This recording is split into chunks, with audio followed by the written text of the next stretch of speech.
नमस्कार दोस्तों, आज हम लोग समझते हैं कि वायुमंडलीय दाब क्या होता है, जिसको हम लोग इंग्लिश में एटमॉस्फेरिक प्रेशर बोलते हैं। तो वायुमंडल के द्वारा जो हमारे ऊपर प्रेशर लगाया जाता है उसी को हम लोग वायुमंडलीय दाब बोलते हैं। तो इसको हम लोग प्रैक्टिकली देख सकते हैं। तो देखिए, जैसे ये वाला इंस्ट्रूमेंट जो है, इससे हम लोग वायुमंडल दाब को समझ सकते हैं कि वायु हमारे ऊपर कितना खतरनाक दाब लगाता है, फिर भी हमको महसूस नहीं होता है। तो हमारे अंदर जो वायुमंडलीय दाब है उसको बैलेंस करने के लिए हमारे अंदर ब्लड है, जो ब्लड क्या करता है, वायुमंडलीय दाब को बैलेंस करने का काम करता है, इसलिए हमको महसूस नहीं होता है। अगर वायुमंडलीय दाब हमारे ऊपर ना पड़े तो हमारा ब्लड क्या होगा, शरीर से बाहर निकल के आ जाएगा। तो देखिए, वायुमंडलीय दाब को समझते हैं। जैसे ये अभी इसके चारों तरफ वायु है, इधर भी है, इधर भी है। जब इसको हम यहाँ पे चिपकाते हैं तो अंदर से क्या हो गया, वैक्यूम क्रिएट हो गया, मतलब वायुमंडल गायब हो गया। और बाहर से क्या है, वायुमंडल इसको प्रेशर लगा के बैठा हुआ है। तो इसीलिए इसको उठाना बहुत ही डिफिकल्टी है। लेकिन हम कितना प्रेशर लगा रहे हैं, कितना दम लगा रहे हैं, लेकिन ये उठ नहीं रहा। क्यों? क्योंकि इसमें अब क्या हो गया कि वायुमंडल के द्वारा इसमें प्रेशर लगाया जा रहा है, दाब लगाया जा रहा है।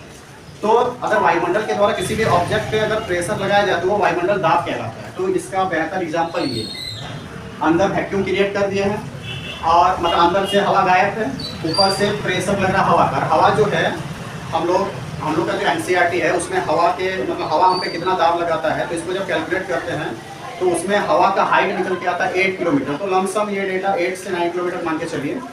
तो 8-9 किलोमीटर तक जो वायुमंडल फैला हुआ है, सारा वायुमंडल क्या कर रहा है, प्रेशर लगा रहा है इसके।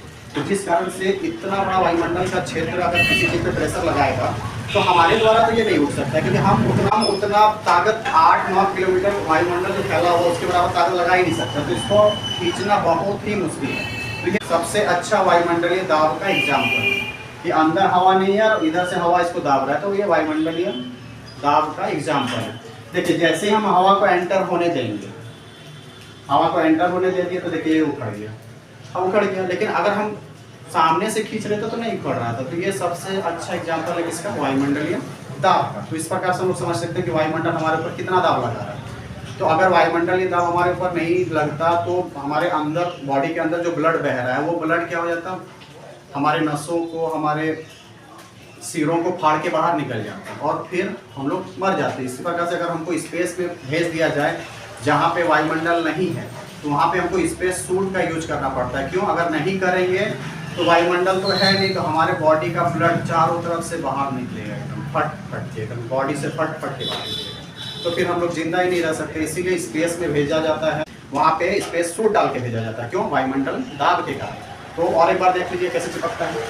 अभी हवा चारों तरफ है, कोई दिक्कत नहीं है, अभी हवा है तो उखड़ रहा है। लेकिन जैसे ही इधर साइड से हवा को गायब करेंगे तो क्या होगा, इसमें प्रेशर लगाया जाए। इधर से वायुमंडल दाब रहा है, इसको इधर से भी दाब रहा है, तो बैलेंस से तो कोई इफेक्ट नहीं आ रहा है। अभी इधर से वायुमंडल का दाब को हटा देंगे, देखिए हटा दिए, अंदर से वायुमंडल का दाब हट चुका है।